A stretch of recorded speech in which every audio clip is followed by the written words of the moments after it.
New York, from the Satmar Hasidic Jews. This is Rabbi Teitelbaum. Nice to see you. Rabbi Kestenbaum. Rabbi Kestenbaum. Nice to see you over to the secretary. Rabbi Frankel. Pleasure seeing you, Mr. President. Great pleasure to have you. Abraham Weger. Hello. Nice to see you. Louis Kestenbaum. Hello. Nice to see you. Jennifer Hahn. Good to see you.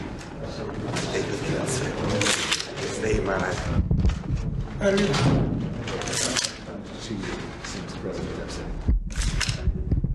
See you.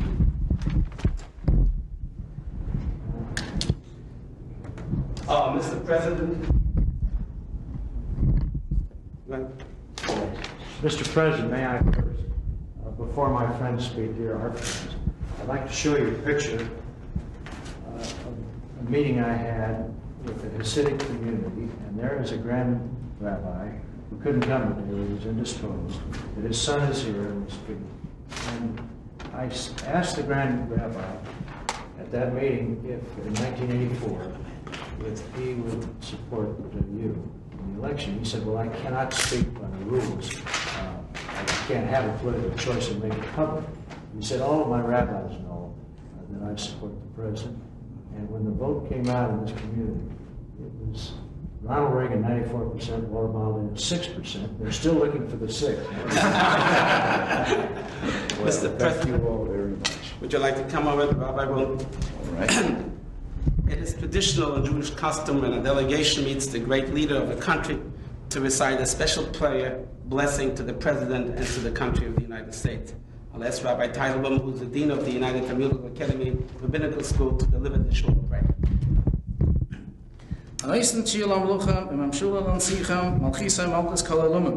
Apoitzes du mit Avdoi machere veru, hanoisem yom derech b'mayim azam nesivu. Hi yehurech v'yishmoir v'yintzoi, v'yasoir v'yiroimem v'yigadol, v'yinasel amalu, es nasi artzes haberes emishnai. Melech malcha ameluchem berachmo v'yechayim v'yishmoir, imikol tzuru v'yugan v'nezik yatzilam. Melech malcha ameluchem berachmo gitten belibam rachmunes las stoibis imunim im kol Yisroel. V'yimayim v'yimayim tihu sheyihidu v'Yisroel ishkan levetach. For the benefit of the audience here, I like to translate. I'm sure the President understood, but the rabbis. He who grants deliverance to kings and dominions to princes. His kingship is a kingship of all worlds. He who rescued David, his servant, from the evil world. He who put a road through the sea and a path amid the mighty waters. May he bless, preserve, and guard, help, exalt, and make great, and raise high the President of the United States, the Vice President, and the entire Cabinet. May the Supreme King of Kings in His mercy sustain them in life and preserve them, and from all distress, sorrow, and hurt, may He save them. May the Supreme King of Kings in His mercy instill in their hearts compassion to do good with us and with all Israel in their days and in our days. May Judah be delivered and the people of Israel dwell in security.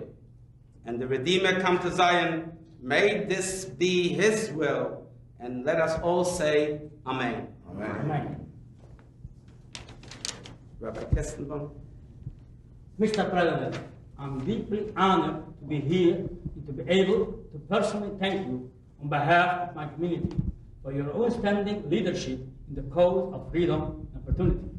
We Hasidim are especially proud to have supported you personally in your agenda and stand with you in supporting the American values of freedom, opportunity, and family. We are very grateful that in your administration, the Department of Commerce, under magnificent leadership, the Secretary of Commerce, the Honorable Malcolm Baldrige, has recognized that all opportunities to participate in business are often denied because the way we dress, the way we speak, the way we live. We know that you strongly oppose this discrimination and are committed to increasing opportunities and to those of every American to participate to the full extent of his ability in blessing of this great country. We have always recognized that no man is completely free if his brothers are not, and every man is enslaved if opportunity is denied to anyone. We also wish to thank you, Mr. President, for establishing a commission to preserve America's heritage board. I'm honored to have been appointed by you to serve on it. This commission is an important symbol to millions of Americans of your commitment to human freedom. Under your leadership, the commission will be worked to preserve the synagogues, cemeteries, and other historic remains, and to liberate the heritage of human dignity all over the world. Thank you. Well, I thank you, and I'm honored by all of you coming here. Anti-discrimination will still continue to be the philosophy of this administration, and I know what the Secretary and the Department of Commerce have been doing in that same regard. Mr. President, I have a very short message on behalf of the Grand Rabbi. On behalf of the Hasidic and Orthodox Jewish community, under the leadership of the revered Grand Rabbi of Satmar, Rabbi Moses Teitelbaum, whose picture you have seen before, who is the spiritual leader and mentor of the largest Hasidic community and movement in the United States.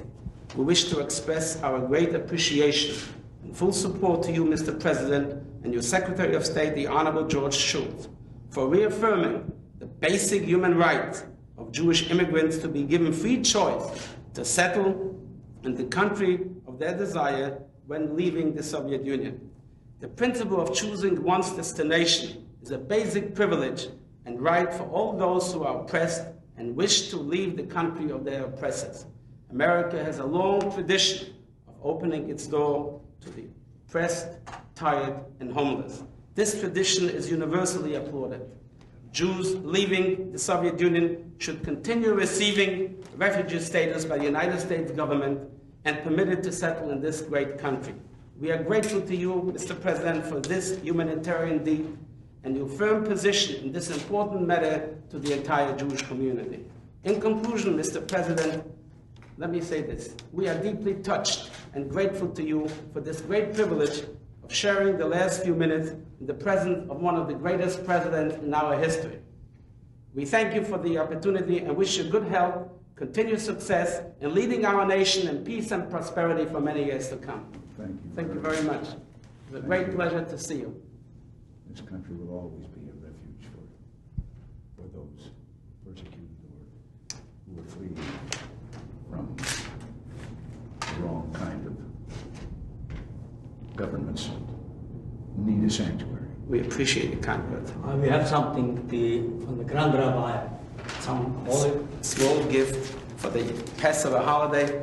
This is a goblet, a silver goblet, representing what we call l'chaim. You drink, and you drink for good life and good health and happiness yourself and your wife and your children. And the Grand Rabbi wants to say a token of appreciation for your leadership of this great country. Well, thank you, and please thank you for me. I'm grateful. You know, if I could just say, something the other day that a gentleman wrote, and I can't even recall his name now. I recall what he wrote.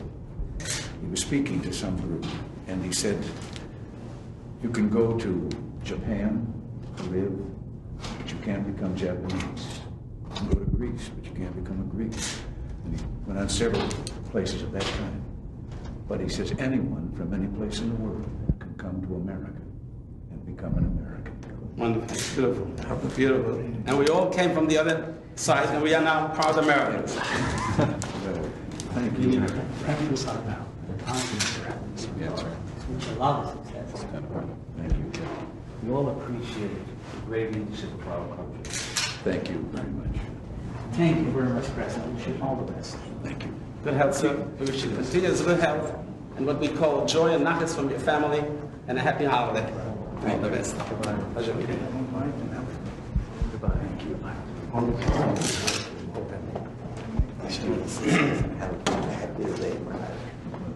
Thank you. Nice meeting you. Thanks again, Mr. President.